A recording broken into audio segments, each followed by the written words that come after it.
क्योंकि ये बात कोई मीडिया आपको नहीं बताएगी। आपने देखा कि गांव-गांव में पिटाई हो रही थी मोदी जनता पार्टी के लोगों की, अगर सिक्योरिटी के साथ नहीं जा रहे थे। आपके वोटर जिंदा नहीं है, आपके वोटर जो नहीं है इस दुनिया में वो हैं। आपके वोटर वो बीते हुए कल है, आपके वोटर वो भूत है, आपके वोटर जो इस दुनिया में से चले गए, उनकी आत्माओं ने आकर आपको वोट किया है। नरेंद्र मोदी जी, आपको उन आत्माओं को धन्यवाद देना चाहिए, क्योंकि वो मरने के बाद भी वापस आकर आपको वोट किया, क्योंकि जिंदा इंसान तो आपको वोट नहीं कर सकता। होते अपने घरों में देखी हैं, जो भूख से मरे हैं, जो प्यास से मरे हैं, जो आपके विकास से मरे हैं, जिसका दावा आज कर रहे हैं नरेंद्र मोदी जी कि लोग विकास के लिए वोट दिए हैं। मरा हुआ इंसान डेफिनेटली कभी भी नहीं, किसी भी कीमत पे नहीं। आपको वोट करने वाले सिर्फ और सिर्फ वो आत्माएं हैं, और उन्होंने विकास देखा है, उन्होंने विकास भोगा है। आपके विकास के चलते ही उनकी मृत्यु हुई है। मैं कह रहा हूं नहीं, आप रावण हैं, आप महान रावण हैं। लाठी बंदूक लेकर के अपनों पर गोली चलाते थे। कोई फर्क नहीं है आज और उस वक्त में। अंग्रेजों की बंदूक थी जो पकड़ करके खड़े थे, लाठियां थी जो हाथ में लेकर खड़े थे और बलात्कार करवा रहे थे। ये वही देश है। मैं हाथ जोड़कर मनमोहन मिश्रा आपका अपने इस प्लेटफॉर्म पर स्वागत करता हूं। आपको मैं इस राष्ट्र की तरफ से, इस देश की तरफ से बहुत बहुत बहुत धन्यवाद देता हूं कि आपने ईमानदारी से, निष्ठा से, राष्ट्र प्रेम के साथ अपनी राष्ट्रीयता निभाते हुए आपने वोट किया, आपने वोट दिया, और आपने वोट उसे ही दिया जिसे देना चाहिए। आपको बदलाव की जरूरत थी और आपने बदलाव के लिए वोट किया। आपको सुनकर आश्चर्य हो रहा होगा मेरे दोस्तों, यही सच है। ये 101% सच है। मैं 3 लेयर्स मतलब 3 तरह से इसको साबित कर दूंगा कि यही सच है। हमारे भारतवासी, चाहे वो उत्तर प्रदेश के, चाहे वो पंजाब के, चाहे वो उत्तराखंड के, चाहे वो मिजोरम के, और चाहे वो गोवा के, उन्होंने जो वोट दिया है, जिसको वोट दिया है, बड़ी निष्ठा और बड़े उम्मीद से वोट दिया है। उन्होंने अपना कर्तव्य, अपनी जिम्मेदारी बड़ी निष्ठा से निभाई है। और मेरे दोस्तों, इसमें कोई शक नहीं कि जिन्होंने भी वोट किया है वो नरेंद्र मोदी को वोट नहीं किया है। यह सच है। इसीलिए मैं अपने भारतवासियों के, अपने भारत के वोटरों के निष्ठा पर, राष्ट्रवाद पर, उनके चिंतन पर, उनकी समझ पर मुझे गर्व है। मैं समझता था कि लोग समझ नहीं पाएंगे, लोग गलत वोटिंग करेंगे, लोग बहकावे में आ जाएंगे, लोग बहक जाएंगे, लोग डर जाएंगे। लेकिन बिना डरे, बिना बहके, बिना किसी भय के, बिना किसी लालच के देशवासियों ने वोट किया। आपने वोट किया।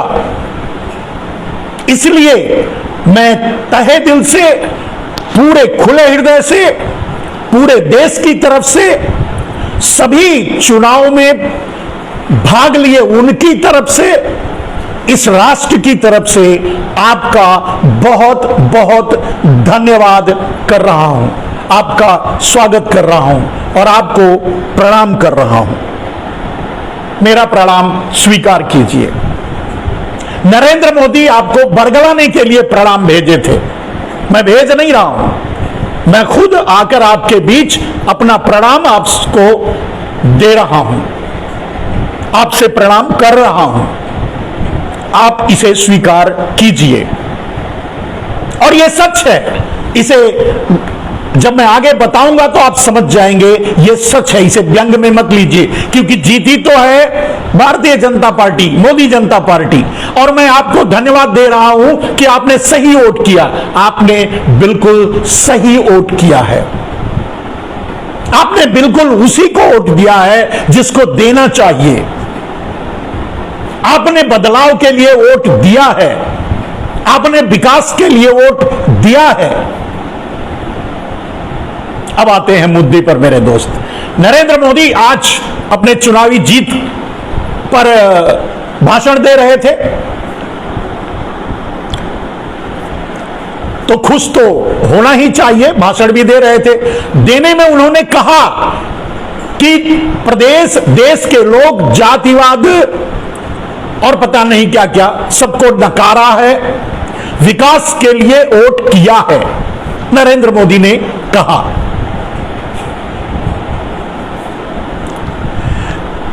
और कह करके वो अपने मन में ही हंस रहे होंगे। आप समझ सकते हैं, मैं तो आपके सामने हंस रहा हूं, वो अपने मन में हंस रहे होंगे। ठीक है, अब आते हैं उस मुद्दे पर मेरे दोस्त। आपने सही वोट किया है और इसलिए आप पर हमें गर्व है, नाज है, आपके विवेक पर, आपकी सोच पर, और उसके लिए बहुत बहुत धन्यवाद। अब रह गई रिजल्ट पर। आपको मैंने पहले बताया था कि रिजल्ट को प्रायोजित करने के लिए, रिजल्ट को जस्टिफाई करने के लिए एग्जिट पोल को मॉडिफाइड किया गया। एग्जिट पोल उन्होंने ही दिखाया जो मीडिया गांव में घुसने नहीं पाई थी। एग्जिट पोल उन्होंने ही दिखाया जिस मीडिया को लोग अपने पास तक फटकने नहीं दे रहे थे, यानी गोदी मीडिया ने। अच्छी बात है, ठीक है, लोकतंत्र के चारों पाए टूट चुके हैं, पहले ही बता चुका हूं। तो अब सिर्फ आपकी निष्ठा, आपके राष्ट्रवाद और मैनिपुलेशन की बात करूंगा मेरे दोस्त। पहले गोदी मीडिया द्वारा मैनेज किया गया, पूरे गोदी मीडिया को मैनेज करके परसेप्शन बनाया गया कि भारतीय जनता पार्टी, मोदी जनता पार्टी की लहर है। आपने देखा कि गांव-गांव में पिटाई हो रही थी मोदी जनता पार्टी के लोगों की, अगर सिक्योरिटी के साथ नहीं जा रहे थे। तो निश्चित है कि आपने जो वोट दिया है वो सही दिया होगा और सही लोगों को दिया होगा। ठीक, अब आती है जिन्होंने एग्जिट पोल निकाला। एग्जिट पोल के लिए जब उन्हें डेटा ही नहीं मिला वोटरों का, जो वोट दे रहे थे वो गोदी मीडिया से बात करने के लिए तैयार नहीं थे, तो डेटा कहां से मिला? यानी डेटा वो पहले से ही सेट किया गया था कि क्या दिखाना है, क्योंकि रिजल्ट जब सेट था तो वो भी सेट था। दूसरी बात मेरे दोस्त, अब आते हैं उस पॉइंट पे। मैंने अपने हर लाइव में बात कहा था कि प्री डेटा लोडिंग का खेल हो रहा है, यानी चुनाव में मशीन जाने से पहले आपको दिखाया जाता है और जो भी किया जाता है मशीन जाने से पहले उसमें 15% डेटा लोड कर दिया गया। अब इसको जांचने का दो तरीका है मेरे दोस्त।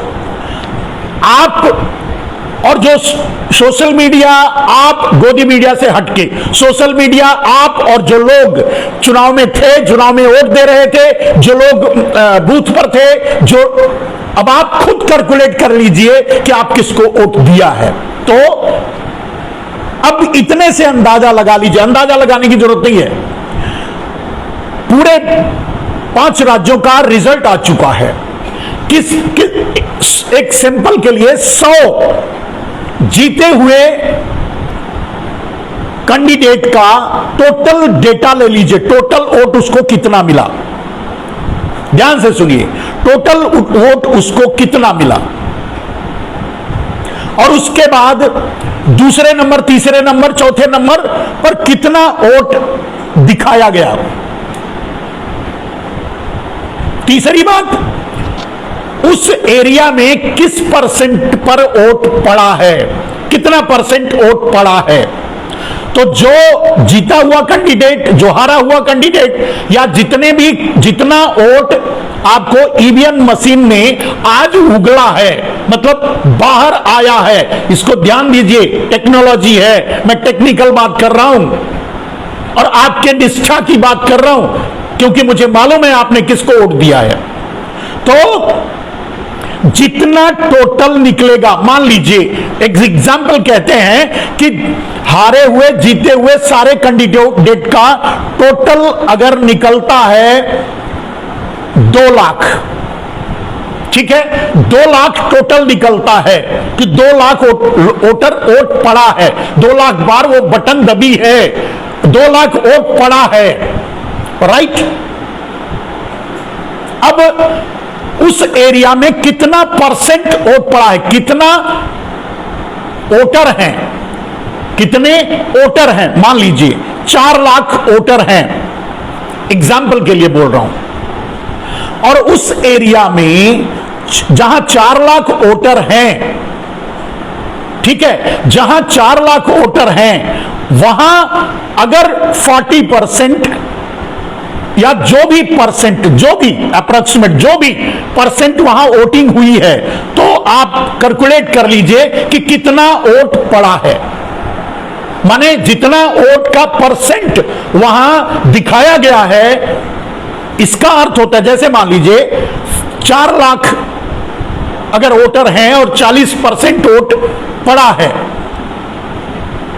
ठीक है, 4 लाख वोटर हैं और 40% वोट पड़ा है, तो इसका अर्थ होता है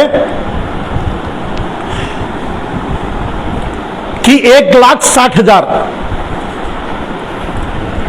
वोट पड़ा है, ठीक है, 40% वोट, 1,60,000 नहीं है, हाँ 4 लाख, 1,60,000 वोट पड़ा है, और जो ईवीएम के बॉक्स से बाहर निकला है वोट, वो है 2 लाख। ये मैं एग्जैक्ट गणित नहीं बता रहा हूं, मैं आपको टेक्निकली उसको टेक्नोलॉजी बता रहा हूं, आपको तुरंत समझ में आएगा कि 40,000 वोट कहां से आ गया ईवीएम के अंदर। अगर चाहे तो चुनाव आयोग इसे चेक कर ले, चाहे तो सुप्रीम कोर्ट में केस करके इसको होल्ड करके उसको चेक करवा ले। जितना वोट एक क्षेत्र में पड़ा है, चलिए अब दूसरी तरीके से बता रहा हूं। मान लीजिए अगर एक क्षेत्र में 1 लाख वोट पड़ा है, ठीक है, एक क्षेत्र में, एक विधानसभा में 1 लाख वोट पड़ा है, 40%, 50%, 55% जो वोटिंग हुई है उसके अनुसार 1 लाख वोट पड़ा है, उस परसेंटेज के अनुसार, क्योंकि कि जितने वोटर हैं उसका परसेंटेज निकालोगे तो जितना वोट पड़ा है, तो 1 लाख वोट पड़ा है मान लीजिए, और ईवीएम से निकला है 1,15,000, माने 15%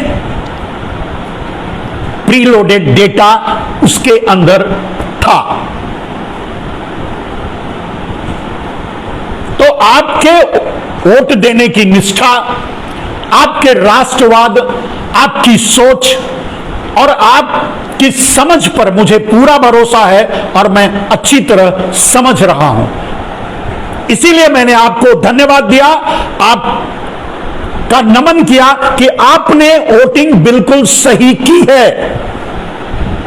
और इस टेक्निक से भारत में जितने जगह वोट पड़ा है, टोटल सारे विधानसभा में जितनी जगह वोटर पड़ा है, हर विधानसभा का अलग अलग, हर विधानसभा का अलग अलग total percentage of vote and total incoming vote, यानी आउटकमिंग वोट, मतलब जितना अगर 50% वोट पड़ा है, 50% या 55 या 60% वोट पड़ा है, तो 60% वोट के हिसाब से अगर 1 लाख टोटल वोट होना चाहिए तो आपको 1,15,000 वोट ईवीएम से बाहर निकल रहा है, निकलेगा। यानी जितना वोट दिया गया है उससे ज्यादा वोट बाहर निकल रहा है, यानी प्री डेटा लोडिंग हुई है। यह बात मैं पहले से कह रहा हूं और यह आप समझ लीजिए। इसीलिए मैंने कहा कि आपकी निष्ठा पे मुझे पूरा भरोसा है। आपने जिसे वोट दिया है, जिसे भी वोट दिया है, आपने दिया है, वो गुप्त है, ठीक है। लेकिन आज अगर इस टेक्नोलॉजी से, मतलब वोट का परसेंटेज कितना है, टोटल वोटर्स कितने हैं और टोटल वोटर्स, ठीक है, टोटल वोट जो गिरा है उसका परसेंटेज, उसके अनुसार टोटल वोट ईवीएम में कितना होना चाहिए और ईवीएम से बाहर निकला काउंटिंग में टोटल वोट, यानी फर्स्ट, सेकंड, थर्ड, फोर्थ या 15 कैंडिडेट टोटल जितना मिला है उन सबको मिलाकर जोड़ लो, आपको समझ में आ जाएगा कि डेटा लोडिंग 15% हुई है।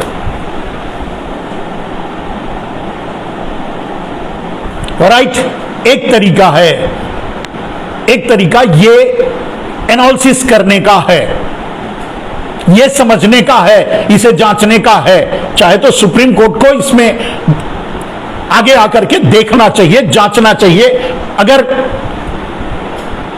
ऐसा हो सकता है, होगा नहीं, हो सकता है तो। अब दूसरा पॉइंट आपको बता रहे हैं, एक टेक्निक ये है इसको जानने के लिए कि आपने वोट सही किया है। दूसरा टेक्निक ये है, जितनी वोटिंग मशीनें रिलीज की गई थी चुनाव आयोग के द्वारा कहीं भेजने के लिए और वहां भेजी गई, वहां वोटिंग हुई, ठीक है, वहां वोटिंग होने के बाद कितनी मशीनें अभी बची हुई हैं, जितनी मशीनें बची हुई हैं उनको, उनका डेटा चेक कर लिए। जो बची हुई मशीनें हैं सब में वोट नहीं पड़ा है, कुछ मशीनों में वोट पड़ा, कुछ मशीन वैसे ही रह गए बिना वोटिंग के, वो सब जगह एक्स्ट्रा मशीनें भेजी जाती हैं, ये आप भी जानते हैं, हम भी जानते हैं। कुछ मशीनें जो बाकी रह गई हैं उनको किसी टेक्निकल, सुप्रीम कोर्ट के जरिए जैसे भी किसी टेक्निकल एनालिसिस से उसे जांच करवा ली जाए, तुरंत सील करके, तुरंत, बाद में उसमें से डेटा निकाल दिया जाएगा, मिटा दिया जाएगा, तुरंत सील करके उस डेटा को, कहीं भी डेटा रहता है वो रिकवरी किया जा सकता है, चाहे किसी भी हिडन डेटा हो या नॉन हाइड डेटा हो, वो निकाला जा सकता है। तो हर मशीन में, जिन मशीनों में वोट जो गया है पढ़ने के लिए और किसी कारणवश उसको यूज नहीं किया गया है और वो वैसे ही रह गई है मशीन बिना यूज किए, उसके डेटा को चेक कर लेने से भी गड़बड़ी का पता चल जाएगा, उसमें से डेटा निकलेगा। उसमें तो वोट ही नहीं पड़ा है तो उसमें डेटा कहां से आएगा, नहीं निकलेगा। तो ठीक है, निकलेगा तो आप समझ जाना। खैर, अब ये उन लोगों को सोचना है जो चुनाव लड़ते हैं, जो जीतना चाहते हैं, जो देश बदलना चाहते हैं, जो देश के लिए जो भी हो। यहां तक मैं आपको धन्यवाद दिया, आपके वोटिंग स्किल को और आपके सोच समझ को मैं नमन किया। क्योंकि मैं जानता हूं आपने निष्ठा से सही आदमी को वोट किया है, लेकिन वोट की डकैती की गई है, लोकतंत्र का बलात्कार किया गया है, लोकतंत्र को धत्ता बताया गया है, लोकतंत्र को की हत्या की गई है। अब बात यहां खत्म हो जाती है। अब आते हैं मेरे दोस्त, उनको भी मैं धन्यवाद देना चाहूंगा जो जीते हैं, नरेंद्र मोदी जी को, मोदी जनता पार्टी को, सबको धन्यवाद देना चाहूंगा कि आपने बड़ी समझदारी से काम लिया, आपने बड़ी समझदारी से काम लिया, चुनाव लड़ा, जीता और जीतकर आए। बहुत बहुत धन्यवाद उनको जो जीत का आज जश्न मना रहे हैं।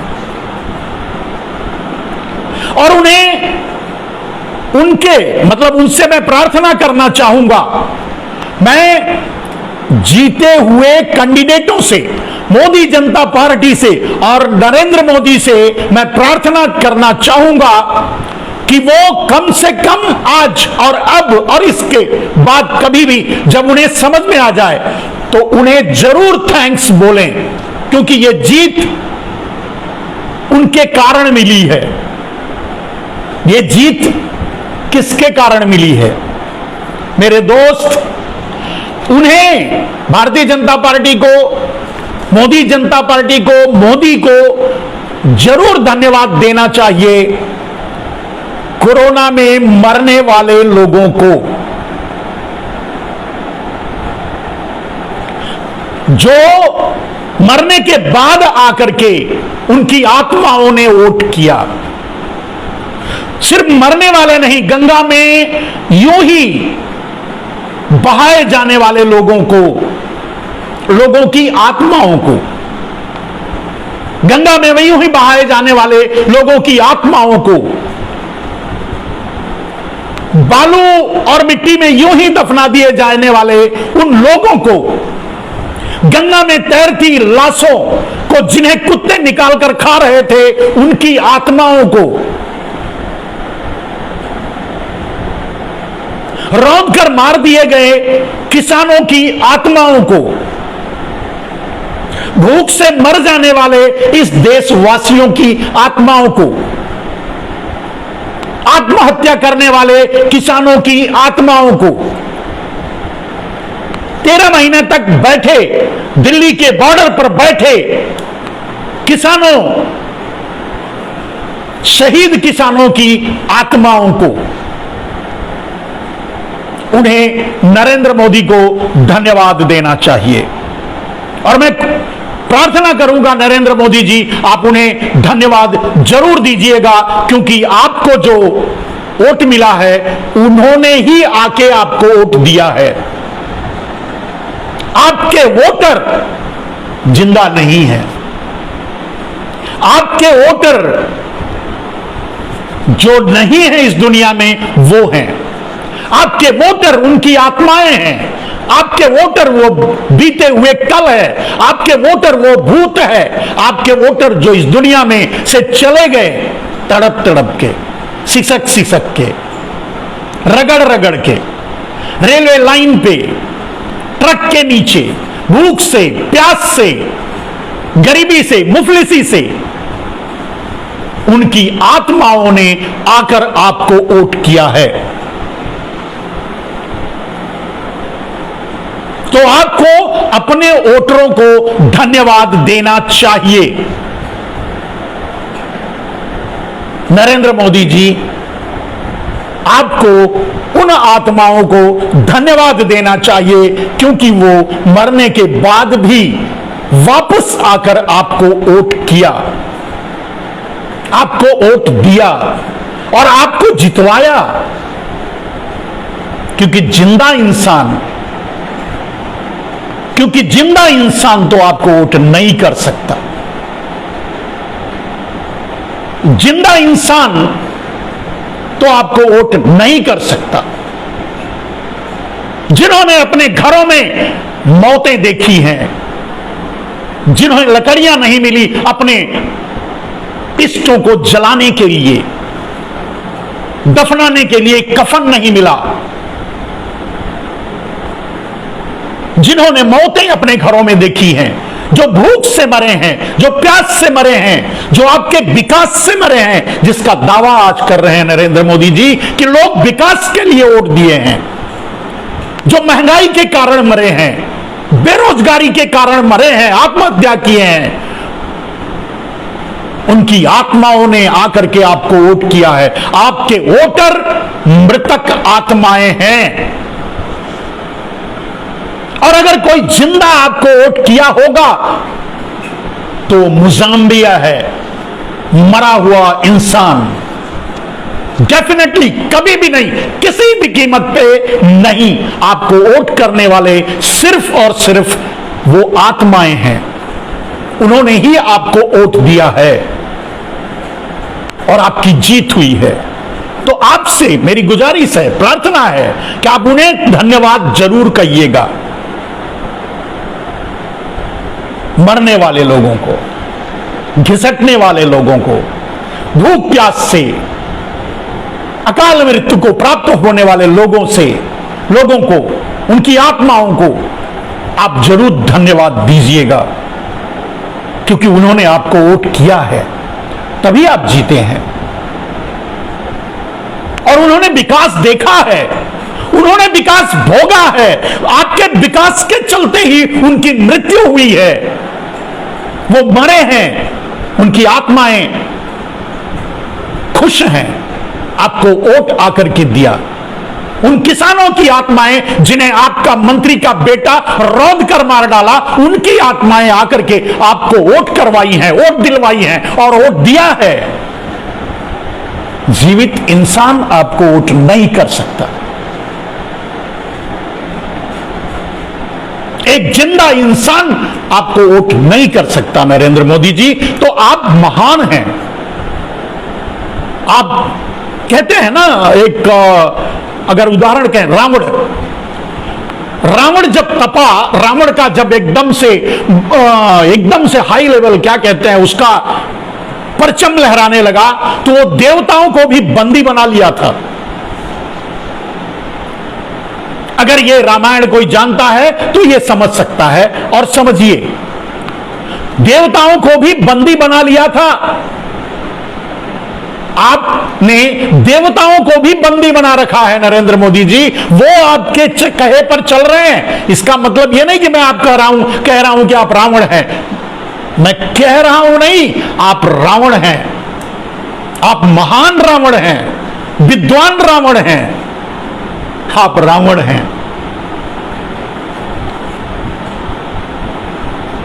तीनों लोक, भूलोक, पाताल लोक, स्वर्ग लोक, सब पर कब्जा कर लिया था वो महारावण। ऐसी घटनाएं जो होती हैं, जैसे किसानों को रौंद डालना, मार डालना, मृत्यु का तांडव हो रहा है, और वो सभी आकर के आपको वोट दे रहे हैं। ऐसा एक महान इंसान के साथ ही हो सकता है, एक रावण के साथ ही हो सकता है। आपने इंसान तो क्या, पूरे ब्रह्मांड को बंदी बना लिया है, पूरे ब्रह्मांड को अपने कब्जे में कर लिया है।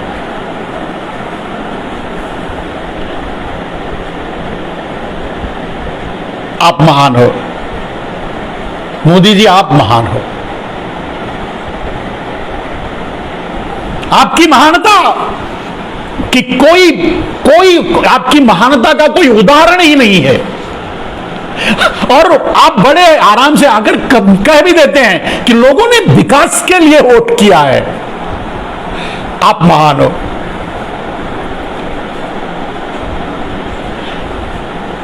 अब ये तो कोई पूछेगा नहीं आपसे विकास, कौन से विकास की बात कर रहे हैं।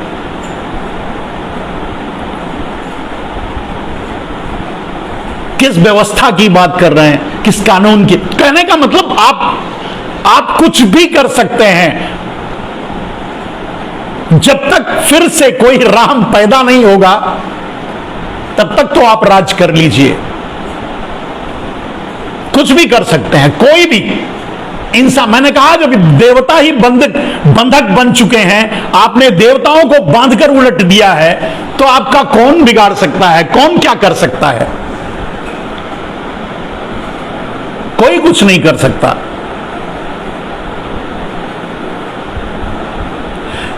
अगर मैं अध्यात्म की तरफ ना जाऊं तो इतिहास से ही अगर बताऊं तो जब अंग्रेज आए तो अंग्रेज ऐसे ही लोगों को समझा रहे थे, बता रहे थे कि हम आपके हित के लिए आए हैं, आपका हित करेंगे। और उनका हित करने के लिए उनके हाथ में डंडा पकड़ा देते थे, उन्हें सैनिक बना लेते थे। आप जानते हैं कितने अंग्रेज, लास्ट तक कितने अंग्रेज यहां रहे? सब अधिकारी हुआ करते थे अंग्रेज, बाकी पुलिस, बाकी जो व्यवस्था देख रही थी, बाकी सैनिक जो थे सब हमारे भारतीय ही थे। लाठी बंदूक लेकर के अपनों पर गोली चलाते थे। कोई फर्क नहीं है आज और उस वक्त में, जब अंग्रेज इस देश को रौंद रहे थे, जब अंग्रेज सरेआम महिलाओं का बलात्कार कर रहे थे, तो यही उनकी व्यवस्था में लगी सेना जो भारतीय थे, अंग्रेजों की बंदूक थी जो पकड़ करके खड़े थे, लाठियां थी जो हाथ में लेकर खड़े थे और बलात्कार करवा रहे थे। ये वही देश है।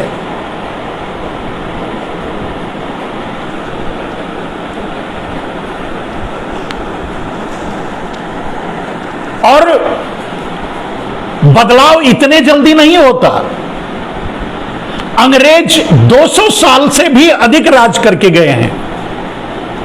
आपने तो शुरुआत की है मोदी जी, आगे जो व्यवस्था आएगी इन भारतवासियों पर आप डालेंगे, थोपेंगे, भेजेंगे। अडानी अंबानी की भारत में 2 पार्टियां होंगी, वही होता है ना अमेरिका की तरह, एक डेमोक्रेट होगी और एक पीपल्स, पता नहीं हो क्या ऐसे कुछ, एक ए होगी तो एक बी होगी, एक अडानी की पार्टी होगी तो एक अंबानी की पार्टी होगी।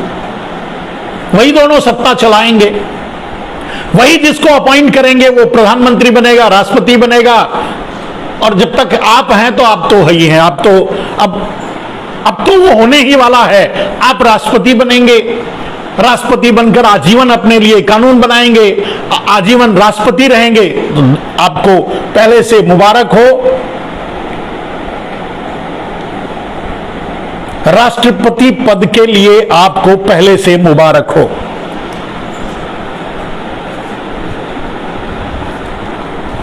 विजय का पताका लहराइए और देश में घूम घूम कर कहिए कि हमने तो विकास कर दिया। और कहने की क्या जरूरत है जब जो मरे हुए लोग आकर के आपके लिए वोट कर रहे हैं, वोट मांग रहे हैं, चुनाव में घूम घूम करके आपका प्रचार कर रहे हैं, मरे हुए लोग, तो फिर आपको कौन रोक सकता है? मेरे दोस्तों, मेरे देशवासियों, मेरे भाइयों, मेरे बंधुओं, मेरे मित्रों, मैं आपकी राष्ट्रीयता को नमन करता हूं और आपके राष्ट्रवादी वोट जो आपने दिया उसके लिए आपको बहुत बहुत धन्यवाद देता हूं और आपसे एक बार फिर नमन करता हूं। और मोदी जी, आपका तो पताका ही फहरा रहा है, आपसे तो नमन ही नमन है। महान हैं आप, जो चाहे कर सकते हैं। आपको कोई रोकने वाला नहीं है। लगेगा समय।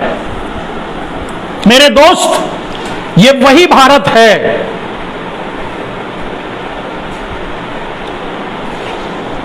आप एक गान गाते हैं जिसे राष्ट्रगान कहते हैं, जनगण मन अधिनायक जय हे भारत भाग्य विधाता। आप एक राष्ट्रगान गाते हैं, राष्ट्रगान है। आप जानते हैं इसे लिखा था जिसने लिखा था,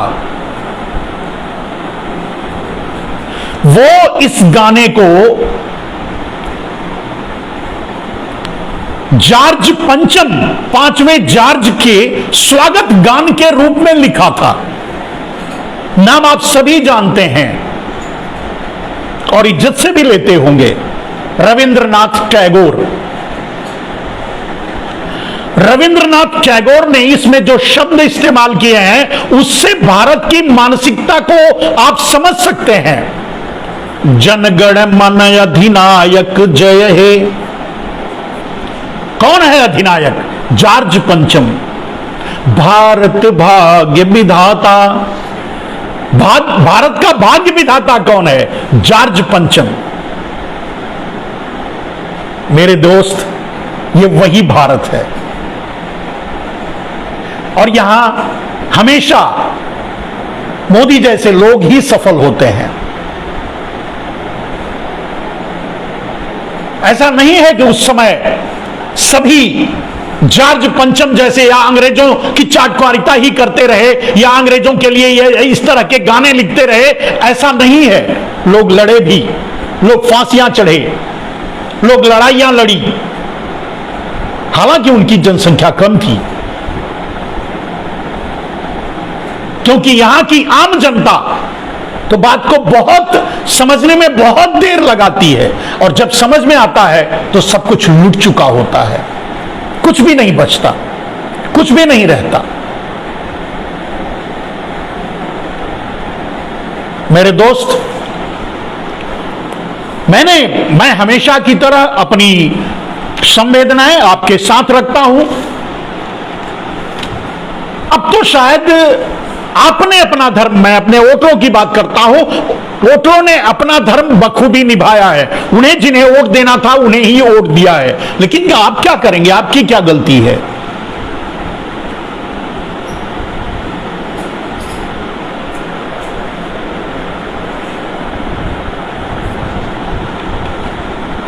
तो दोस्तों, आगे